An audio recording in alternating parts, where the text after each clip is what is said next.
합니다. 여러분, 이 세상에는 어려운 일이 참 많습니다. 어렵다는 건 뭡니까? 내가 할 수 없다는 거 아닙니까? 내가 할 수 있으면 어려울 게 없죠. 내 힘으로 근데 안 돼요.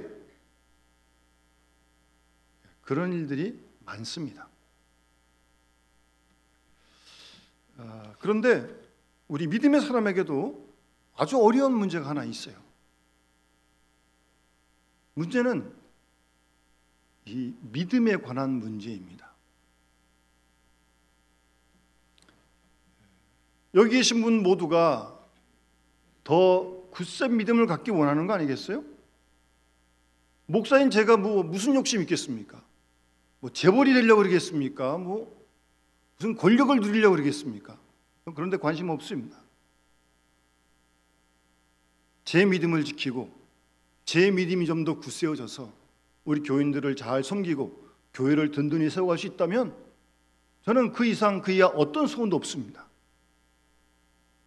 그런데 그게 쉽지가 않아요. 이래봬도 제가 3대쯤 있는 모태신앙인데 좀 그 정도면 믿음이 훨씬 더 좋아야 될 것 같은데 아직도 안 그래요. 더군다나 목사까지 된데도 그래요. 여러분들은 어떤지 모르겠습니다. 여러분의 믿음에 대해서 말입니다. 또 우리 부모님들이 자녀들에게 공통된 소원이 있잖아요. 다른 건 뭘 원합니까? 우리 부모님들이 자녀들에게 신앙생활 잘하길 원하는 거 아닙니까? 지금도 이제 신방을 시작했는데 그 기도를 하는 우리 교인들, 부모님들이 참 많습니다. 주일 성수 꼭 하는 교인들, 자녀들 되게 달라고. 그게 기도 제목이. 자녀들에게 믿음을 좀 유산으로 주고 싶은 거죠. 아니 그런데 무슨 입에다가 좀 믿음을 좀 넣어줄 수 있으면 쑥 넣어주겠어요. 집사님 그렇죠? 효은이도 나오고. 근데 믿음을 입에다 넣어주는 게 아니라니까요? 그렇다면 얼마든지 넣어주죠 돈으로 사서 주는 거라면. 근데 그렇게 안 돼요. 할 수가 없어요. 그래서 어렵다는 겁니다.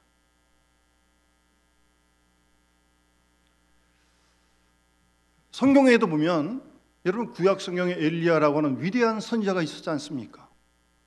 바알 선지자들과 함께 대항해서 갈멜산에서 불로 응답받았던 대단한 선지자 아니에요? 그랬던 엘리야 선지자가 이세벨이 죽이려고 그럴 때 위협을 느끼고 아주 믿음이 뚝 떨어져가지고 로뎀나무 밑에 가가지고 하나님 나 데려가 달라고. 똑같은 엘리야인데 갈멜산에서 엘리야의 믿음이 아니에요. 그때는 사람의 믿음이라는 게 늘 항상 굴곡이 있는 거거든요. 그뿐 줄 아십니까? 신약성경 마가복음을 보면 마가복음 6장에서 제자들이 전도하면서 귀신을 내쫓습니다. 주님의 능력으로요. 근데 마가복음 9장에 가면 귀신 들린 아이가 나오는데 이걸 못 쫓네요? 그런 부분은 안 나왔지만 한번 생각을 해보면 나사렛 예수님으로 명하노니 물러가라 그랬겠죠. 안 나가는 거예요. 여러분 귀신이 안 나가면요 그 사람 비웃고요 달려들어요. 아주 창피를 톡톡히 당했을 거예요 아마. 아니 똑같은 제자인데 6장에서 귀신 쫓았는데 왜 9장에서 왜 안 되는 거예요 도대체?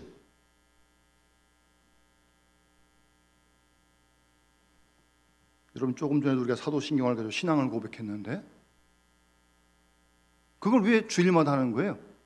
새벽기도마다 매일매일 합니다.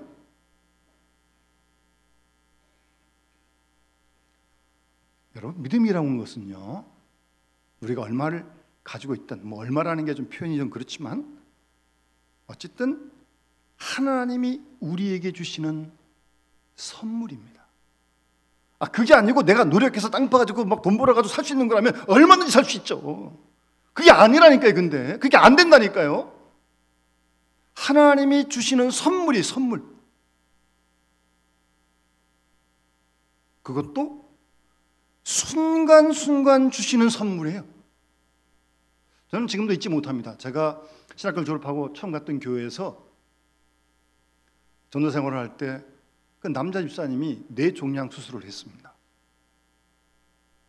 그래서 휠체어를 타고 권사님이 주일마다 모시고 오는 거죠. 교회 가까이 계셨는데 제가 신방을 가끔 갔습니다. 남자 집사님이신데 자주 가니까 이 얘기 저 얘기 이렇게 하다가 제가 한번 집사님께 그랬어요. 집사님, 그렇게 누워 계신 지가 한 10여 년 되셨거든요. 말씀 다 하시고요.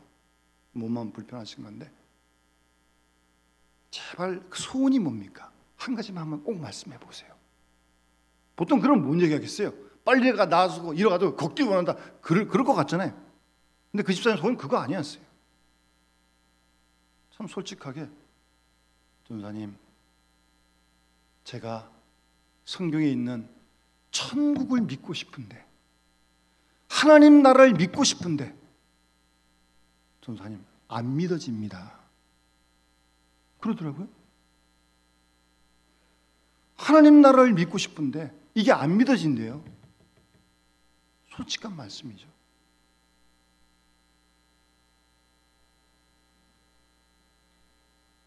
믿음은 선물이에요, 선물. 하나님께서 순간순간 주시는 선물입니다. 그래서 내 속에 한 이만한 믿음이 있다고 가정할 때 그 선물인 믿음을 잘 지켜야 됩니다. 예? 소리 한번 확 지르면 다 쏟아버려요. 깨져요. 흩어져요. 다. 은혜 왕창 받았는데 집에 가서 한번 그럼 다 흩어지는 거예요. 아주. 그래서 취급주의를 해야 돼요. 믿음 지키기 위해서. 누군 말 못하고 소리 못 지르는 줄 아십니까? 화 못 낸 줄 아세요? 다 낼 수 있어요. 그러나 그렇게 했다가는 내 믿음 다 흐트러지니까. 그래서 조심하는 거예요. 하고 싶다라는 거 다 하는 거 아닙니다. 왜요? 내 믿음 때문에 그러는 거예요. 내 믿음 때문에 딴 거 없어요. 아, 믿음을 지켜야 되는 거 아니? 믿음을 지켜 하나님을 기쁘시게 할 수 있는 거 아니? 우리가 믿음으로 살아야 되는 거 아니? 믿음 때문에 그러는 거예요. 하나님의 선물인 믿음을 잘 지켜야 합니다. 하여튼 이만큼 주신 거라도 잘 지키셔야 돼요. 그렇지 않으면 있겠거니 생각했는데 결정적인 때 보면 없어요. 그런 믿음이 되면 곤란한 거 아니에요? 예수를 수십 년 믿었는데. 그리고 믿음은 대단한 모험입니다. 여러분 천국 가보셨어요? 가보셨으면 여기 있을 리가 없죠. 천국 근데 우리 믿잖아요. 여러분 믿습니까? 보지도 못한, 가보지도 못한 천국을 어떻게 믿어요? 성경에 있으니까 믿는 거예요. 대단한 모험 아닙니까? 믿음은 모험이에요, 모험. 주일 성수하기 위해서 가게 문을 닫아요. 그날 매상이 딴 데보다 훨씬 높은데 닫습니다. 주일 지키려고요. 그런데 놀라운 건 한 달 지나고 나면 결산할 때 적자가 나지 않는다고요. 놀라운 일이죠. 그러고 문 닫는 거 대단한 모험이죠. 믿음은 모험입니다. 모험. 엄청난 모험이에요. 그런 믿음의 성격을 우리가 잘 알아야 합니다. 여러분 요한복음 20장 30절 31절에 보면 사도 요한이 요한복음을 마무리하면서 예수께서 제자들 앞에서 이 책에 기록되지 아니한 모든 표적도 많이 행하셨으나, 그렇죠, 공생애 3년 동안 행한 표적 사건 말씀을 어떻게 다 성경에 다 기록을 해요?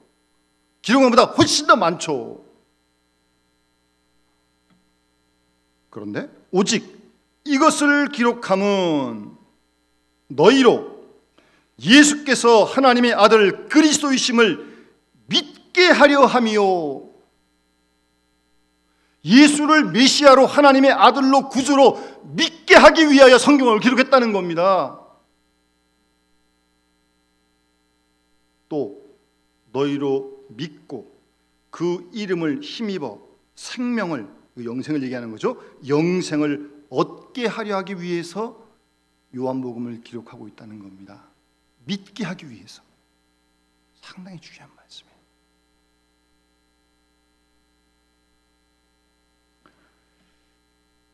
오늘 본문으로 오시면 예수님께서 앞에서 나는 선한 목자다, 나는 양의 문이다, 싹군, 강도, 이제 그런 얘기를 쭉 하셨잖아요. 근데 그렇게 예수님이 말씀하신 다음에 오늘 본문에 보니까 예수님 말씀 때문에 유대인들 중에서, 이스라엘 사람들 중에서 분쟁이 생겼어요. 분쟁이. 예? 똑같이 한 자리에서 예수님 말씀을 들었는데 한 부류는 그가 예수를 얘기하는 거죠. 귀신 들려 미쳤다. 그런 말을 왜 들으려고 그러냐? 들을 필요 없다. 그런 부류가 있는가 하면 어떤 사람, 다른 부류는 이 말은, 이 예수님의 말씀은 귀신 들린 자의 말이 아니다. 귀신이 맹인의 눈을 뜨게 할 수 있느냐? 못하는 거 아니에요. 그렇다면 저분이 맹인의 눈을 뜨게 했는데, 그렇게 똑같은 자리에서 똑같은 예수님의 말씀을 들었는데 상반된 반응이 지금 일어나는 겁니다. 여러분, 전도해 보신 경험이 있으시죠? 누구에게 복음을 전하시는데 다 믿습니까? 예. 듣고 믿는 사람도 있는가 하면 전혀 냉담한 사람도 있죠. 안 믿는 사람도 있죠. 안 믿기만 해요? 가서 또 뭐라고 또 비난까지 하더라고요. 자기 안 믿으면 말지 뭐 전도한 사람을 왜 비난하는 거예요 도대체? 이상한 사람도 있어요. 안 믿으면 안 믿는다고 그러면 되지 뭐 전도한 사람을 갖다가 뭐라고 또 그렇게 나쁘게 말하는 사람이 있더라고요. 심성이 안 좋아요 그 사람들. 어쨌든 똑같은 말을 하는데 반응이 다르다니까요. 좀 더 확대 해석하면 이 시간 똑같은 제가 지금 설교하고 있는데 받아들인 정도는 다 달라요. 그럴 수밖에요. 다 다른 겁니다. 어쨌든 예수님 말씀하시는데 그렇게 상반된, 한쪽에서는 미쳤다, 귀신 들렸다. 한쪽은 어떻게 귀신이 맹인을 눈을 뜨게 하느냐? 아니다. 들을 만한 가치가 있다 그 말이죠.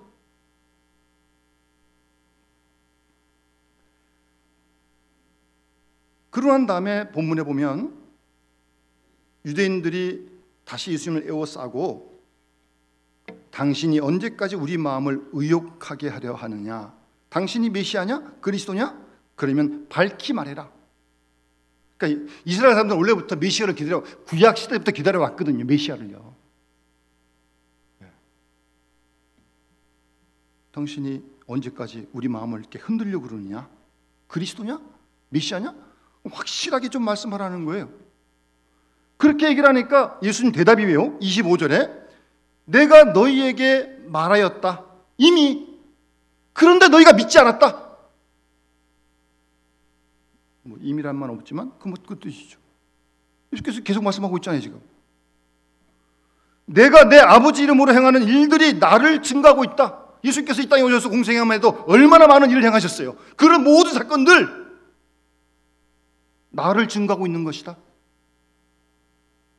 내가 하나님의 아들인 걸 증거하는 것이다. 내가 메시아인 걸 증거하는 것이다. 조금 더 거기다 붙이면 뭘 더 보여달라는 거냐? 사실 그런 뜻이 있는 거죠. 그러면서 예수님께서는 그렇게 믿지 못하는 이유를 분명하게 밝히십니다. 26절에 너희가 내 양이 아니므로 너희를 믿지 않는다는 겁니다.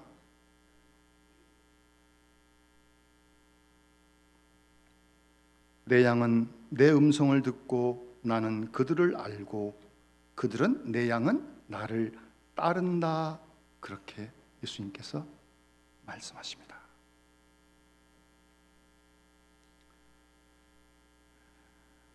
정말 사람들에게 믿음을 준다고 하는 건 참 힘들어요. 정말 힘듭니다. 제가 어떤 부부가 신랑이 안 믿어요.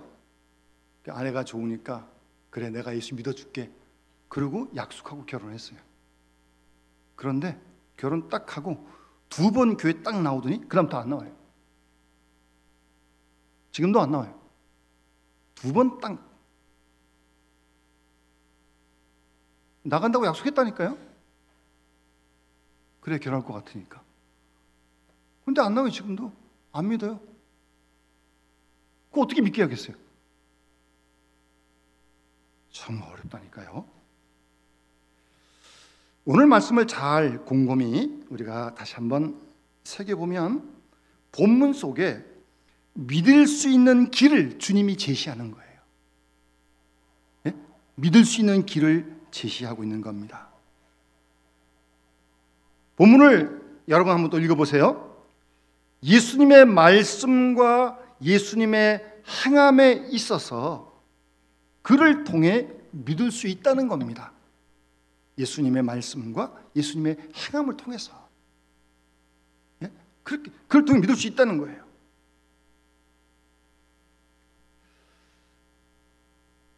여러분, 예수님의 말씀을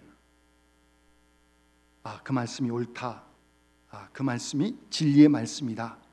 그리고 예수님께서 구약을 많이 인용하셨잖아요. 구약에 인용된, 약속된 그 말씀이 지금 성취되고 있다. 그렇게만 마음이 열려도 예수를 구주로, 메시아로 믿을 수 있다는 거예요. 여러분, 그래서 성경을, 말씀을 많이 읽어야 됩니다. 일단 그래야 믿음을 가질 수 있어요. 뭐 늘 성경 읽는다고 은혜 받는 건 아니지만 그래도 읽어야 돼요. 말씀을 들어야 돼요. 그래야 믿음이 생긴다니까요.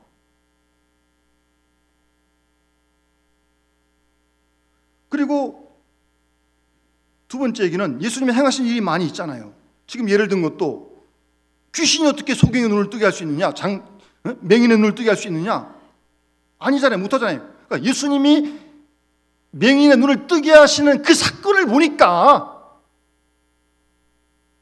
믿을 수 있다는 거예요. 예? 믿을 수 있다는 겁니다.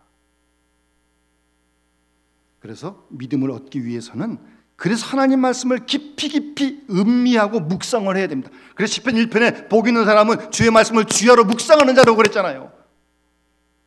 그 사람이 복 있는 사람이에요. 하나님 말씀을 많이 읽고 듣고 묵상해야 돼요. 제가 아는 어떤 다른 교회 있을 때 집사님은 의사 선생님이신데 일은 가까이 되시니까 한번 병원에 신방 가니까 책상에 아무것도 없어요.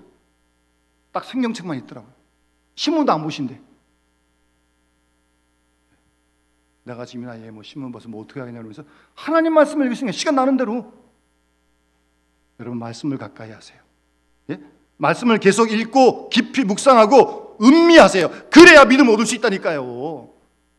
제가 어떤 우리 교회 교인도 예전에 제자훈련 하다가 하나님 말씀을 읽다가 감동을 받아가지고, 말씀을 읽다가, TV보다 그런 게 아니고요, 말씀을 읽다가. 여러분, 우리가 말씀을 읽고 묵상하는 가운데 성령이 역사하십니다. 하나님 말씀을 가까이 하셔야 돼요. 그리고 우리 주위에 나타난 역사를 보면서 그 사건의 상징적인 의미를 알아야 합니다. 그때 믿음이 생기는 거예요. 예수께서 지금 병을 고치셨다. 단순히 병 났다는 것 그 자체만은 놀랄 일이 아니고, 병을 고친 분이 누구냐, 귀신을 쫓은 이분이 누구냐 말이에요. 도대체 말입니다. 사건의 의미를 알아야죠. 의미를. 오병이어로 떡을 5,000명 먹었는데 먹고 배부르다 좋다, 그거로 끝나는 게 아니라 이 떡을 먹게 한 저분이 누구냐 말이에요. 나는 생명의 떡이라고 말씀하시는데, 예수님께서 사건이 말씀해주는 상징적인 의미를 알아야 믿음이 생긴다는 말씀입니다. 여러분, 어떤 사업에 어려움이 있습니까? 물론 어려운 거 힘들죠. 그러나 왜 그런 어려움이 있어야 하는지 그 의미를 우리가 보고 그걸 깨달아야죠. 몸이 아파요? 이 아픈 몸을 통해 주께서 무엇을 원하시는지를 우리가 의미를 알 때 견딜 수 있는 거 아닙니까? 사건을 피상적으로, 자기 중심적으로만 보지 말고, 물량적으로만 보지 말고, 사건을 통해 말씀하시는 하나님의 음성을 들을 수 있을 때, 하나님 살아계시니까. 칼 발트라고는 아주 유명한 신학자입니다.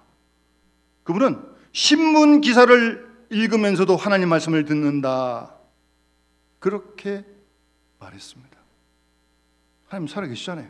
우리 사랑하시잖아요. 우리에게 말씀하시잖아요.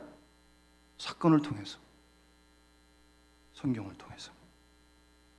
그래서 예수님의 말씀과 행동을 통해서 믿음을 얻게 되는 것을 주님이 오늘 본문 속에서 말씀하시는 겁니다. 요한복음 9장에 보면 눈뜬 맹인이 이런 말을 합니다. 그분이 죄인인지 내가 알지 못하나 한 가지 분명히 아는 것은 내가 장님으로 맹인으로 있다가 지금 보는 것이다. 그런 말을 합니다. 무슨 말입니까? 자기가 눈뜬 사건을 지금 그렇게 설명을 하는 거죠. 자기가 경험한 거니까. 근데 그가 누군지 내가 잘 알지 못한다. 그런데 분명히 아는 건 내가 맹인으로 있다가 지금 보게 되었다. 그가 고쳐졌다. 그러니 이분이 보통 분이 아니라는 거죠. 자기가 경험한 거 이거는. 나를 눈을 뜨게 하신 분이 메시아다. 하나님의 아들이라고 자기가 경험한 사건을 통해서 예수를 보게 되고 예수를 믿게 되는 거죠. 이어지는 말씀에도 보면 이 사람이 하늘로부터 오지 하나님께로부터 오지 아니하였다면 아무 일도 할 수 없을 것이다. 그러니까 하나님께로부터 왔다는 겁니다. 아니 하나님이라는 소리입니다. 사실은 이 말은. 그런 믿음이 생긴 거예요. 자신이 그런 사건을 경험하고.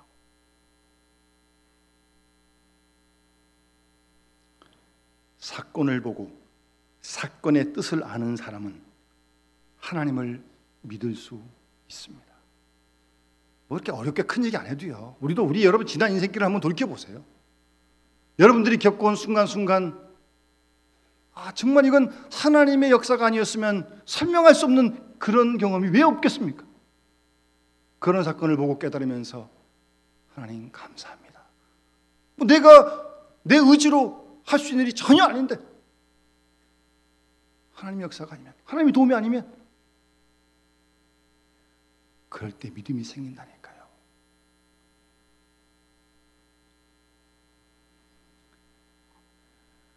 예수님께서 오늘 본문에 말씀하시는 대로 뭘 또 자꾸 확신을 달라 그러니까 당신 메시아 분명히 얘기를 하는 거죠. 내가 이미 말했다. 내가 믿지 않았다. 내 아버지 이름으로 행하는 일들 다 나를 증거하는 것이라고 25절에 말씀하고 있는 것입니다. 그러니까 여러분 가만히 보면요, 우리가 하나님 말씀 받아들이는 데는 우선 겸손한 마음이 필요합니다. 사건이 일어나고 있는데도 교만하면 모르는 거죠. 내가 잘했다, 내가 잘했다, 또 다 그러는 거죠. 하나님이 무슨 하나님 말씀 설교를 하고 수행 공부를 하는데도 이 마음이 열려지지 않으니까 말씀을 받아들이지 못하는 거죠. 설교뿐만 아니라 여러분 수행 공부하고 집에서 성경 읽을 때도 겸손한 마음을 우리가 구해야 합니다.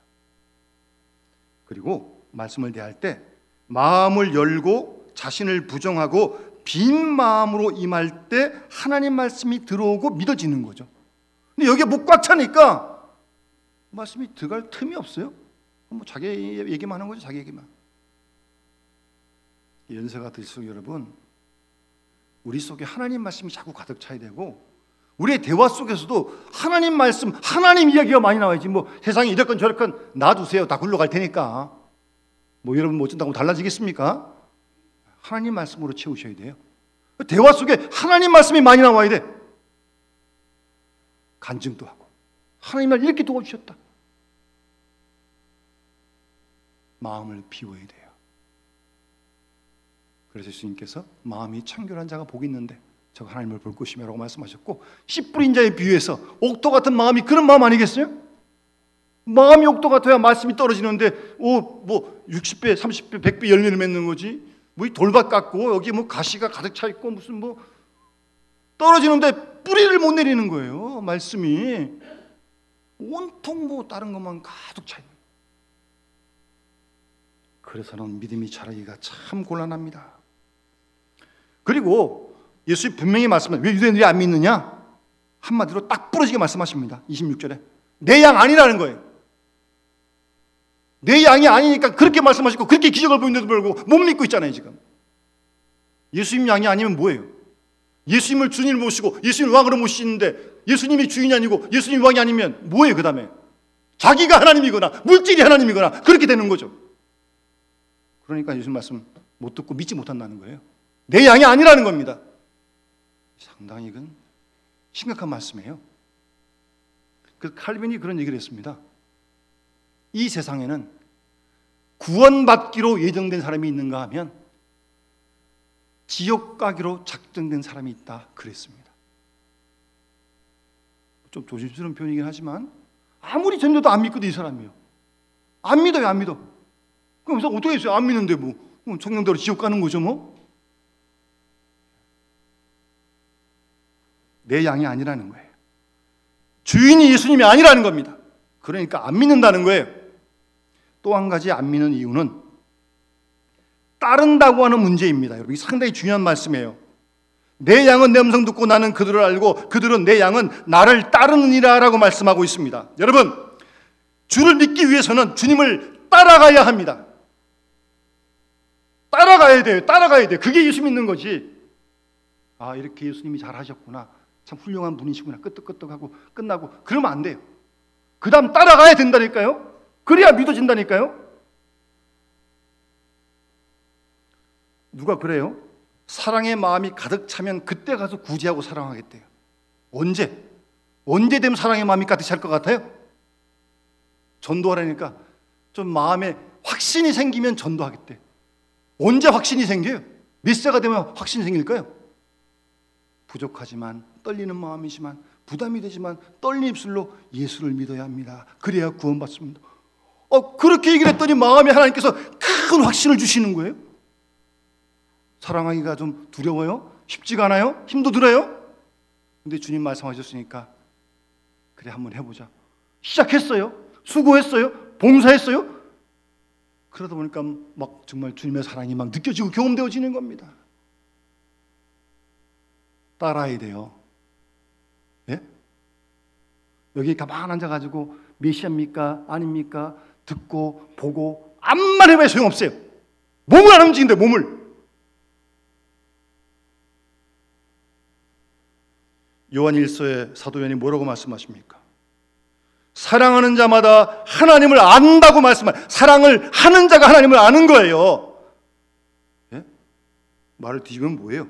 사랑하지 않는 사람 하나님 모르는 겁니다.